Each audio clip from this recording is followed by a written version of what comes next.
Комуналниот сектор, градежништвото, угостителството се најпогодени од недостигот на квалификувана работна сила и само со увоз на работници може да се спречи колапс во стопанството, сметаат работодавците. Од Сдруженијата за заштита на работничките права се на мислење дека доколку ова се случи ќе биде во интерес само на газдите и на грбот на домашните работници. Анализираме со Кристина Ампева од Гласен текстилец ова утро на Скайп. Кристина, добро утро и благодарам за позитивниот одговор за разговор во Македонија на утро. Се надевам дека се слушаме. Ви благодарам прво за поканата. Слушаме во последно време, тоа е едно од најактуелните моментални теми. Меѓутоа, тука има повеќе прашања за одговор на кои се надеваме. Делумно јас ќе одговорам. Ајде сега да почнеме вака. Бизнисот бара либерализација со законот за вработување. Се очекува да дојдат странци да работат во Македонија. Вие велите ова не е одржливо решение, туку е обид да се намалат платите на работниците. Ке ја намалиме ли вредноста на нашите работници доколку ова се случи? Каков е вашиот став? Првенствено вака, прво треба да прашаме каква инфраструктура нудиме како држава за овие работници, например, мигранти од Бангладеш, од Непал, од каде веќе не. Значи, не е само ајде закон ќе донесеме, за закон не е спорно. Тие си ги прават законите како вара. Значи, тие се социјални партнери на било која власт. Меѓутоа, што ќе правиме со највисоката инфлација која што имаме во Европа, можеби и светска?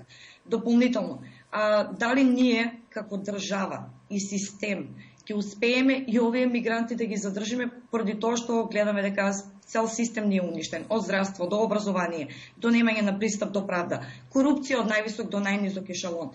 Постојано слушаме. Дополнително ние немаме унифициран и ефикасен механизам за заштита на правата и платите на вработените. Поради тоа ние ги изгубивме и нашите работници. И сега, да не збориме и дека планот е очигледен, поради тоа што нели цело време се спомнува Бангладеш, Непал и Филипини и се кажува таму колку се ниски платите, а кај нас демек биле многу високи, па кај нас ќе дошле да работат.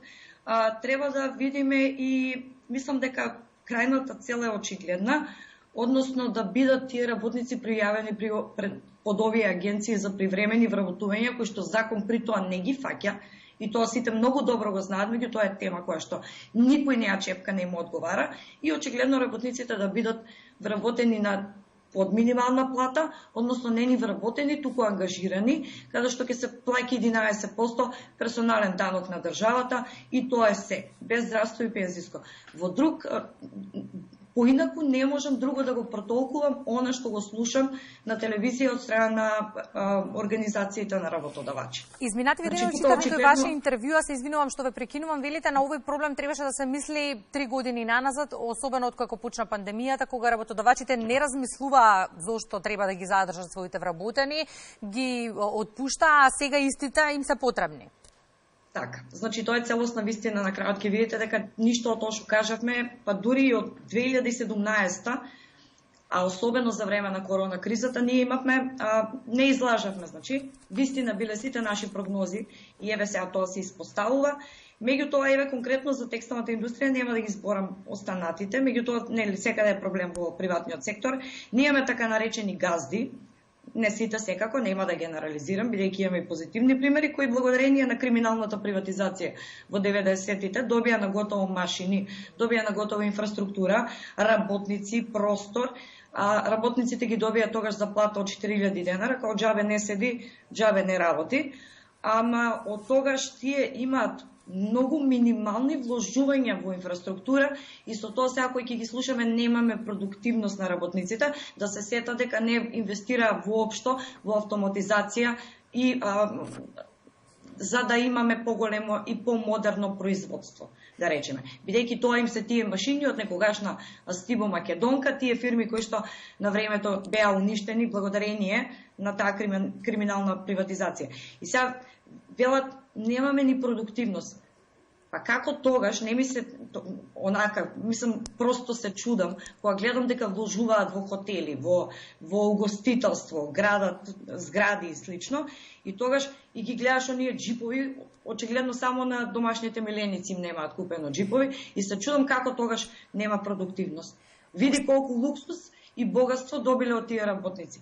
И дополнително пред два месеца мислам дека беше кога објавив дека еден штипски газда заклучи тоалет за работниците и за да гледа кој колку оди во ВЦ, дали се оди во ВЦ, и тие први кукаат дека немаат работници. Вие можете да слушнете само од оние кои што ги прекршуваат правата дека се жалат дека немаат работници. Оние останатите немаат проблем со наоѓање работници. И сега чудно е дека ги избркавме нашите работници, сега ќе носиме мигранти и тие ќе ги задржиме, ќе им заклучуваме тоалети, ќе им земеме пари за превоз, не знам што ќе им кажуваме закони. Ајде сега да продискутираме малку и како ќе ги задржиме нашите работници. Платата е основниот услов за да останат на работа. Минималната од март 20.175 денари. Ги почитуваа ли досега работодавачите правилата на игра и мислите ли дека и ќе продолжат натаму да ги почитуваат?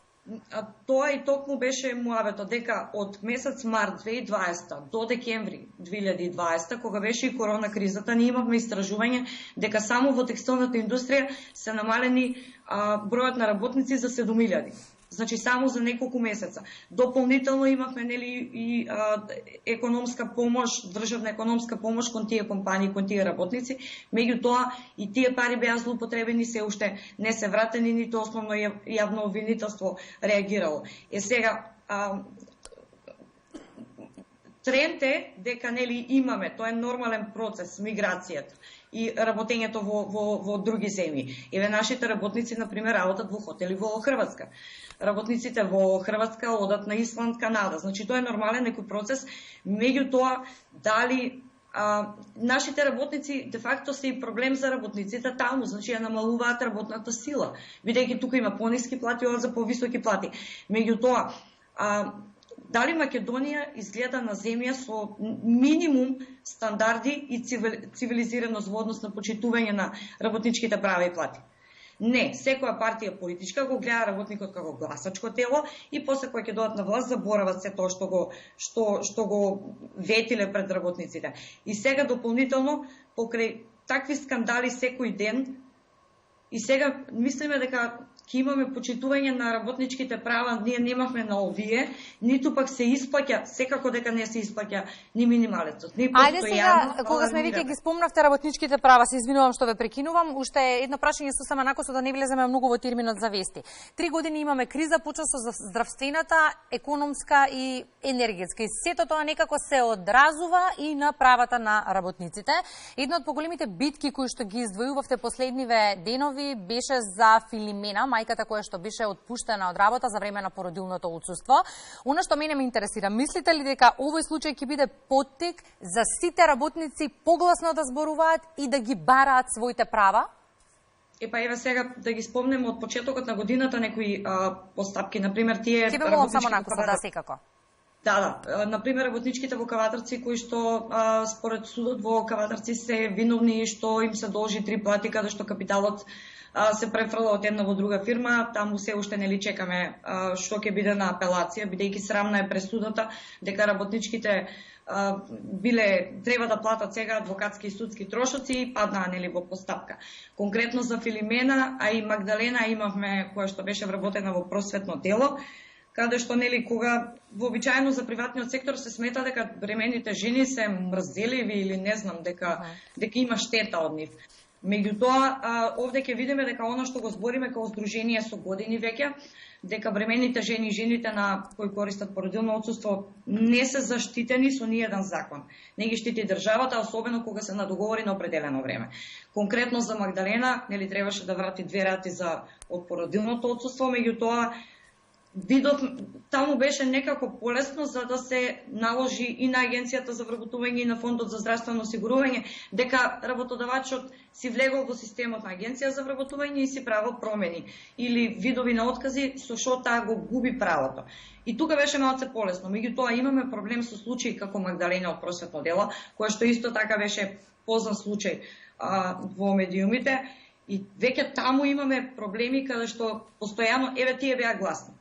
Меѓутоа има еден куп други жени кои што не сака да минат низ тие стресови и да докажуваат дека отказите или непродолжувањето на договорот за вработување е единствено само поради тоа што се бремени. Кристина, во една реченица, дали сите овие ситуации ќе ги поттикнат или заплашат од друга страна работодавците повеќе да ги почитуваат своите работници? Ве молам во една реченица. Не мислам не. Значи тука треба да имаме ефикасни институции, власти и државни органи кои што нели ќе се создаде закон, меѓутоа и институциите ќе ги процесуираат ваквите случаи. И дополнително треба прво да се даде заштита во самиот закон за работни односи. Ние ветуваме дека ќе говориме гласно на оваа тема, дотолку повеќе сум благодарна што ни гостувавте утре во Македонија наутро. Благодарам за разговорот. Благодарам и вам. Тоа беше Кристина Ампева.